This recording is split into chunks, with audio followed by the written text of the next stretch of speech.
দক্ষিণ শাতলার নয়াকান্দি বাজারের পাশে ১৯৯৮ সালে নির্মিত ২৯০ ফিটের যে সেতুটি বর্তমানে তা ঝুঁকিপূর্ণ অবস্থায় রয়েছে।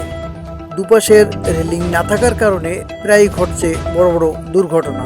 সেতু থেকে পড়ে গুরুতর আহত হয়েছেন এক নারী, অন্য দুই পুরুষও আহত হয়েছেন এই সেতু থেকে পড়ে, এমনটাই বলছিলেন স্থানীয় জনসাধারণ।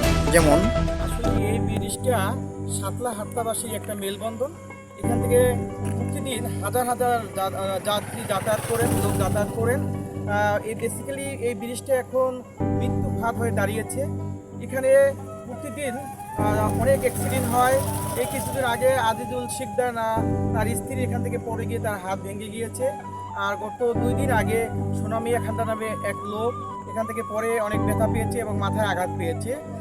এই ব্রিজটা অতি দ্রুত আমি স্থানীয় প্রশাসনকে দৃষ্টি আকর্ষণ করব। এই ব্রিজটা সংস্কার দরকার, অতি দ্রুত সংস্কার দরকার। এখানে দুর্ঘটনা নিত্য নাম ছিল আমাদের এলাকার মুরব্বী শ্যামপুরি, পড়ে গিয়ে তার মাজা ভেঙে গিয়েছে এবং দীর্ঘদিন ভোগে সে মৃত্যুর কোলে ঢলে পড়েছেন।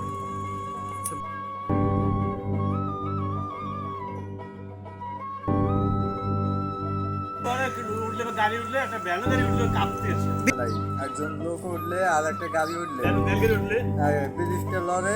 আর দ্বিতীয়ত গাড়ি যখন যাইতে সন্ধ্যা হয়, মোটর সাইকেল উঠলে একটা মানুষ সাইডে যাইতে পারে না, রেলিং দিয়ে পড়ে যায়।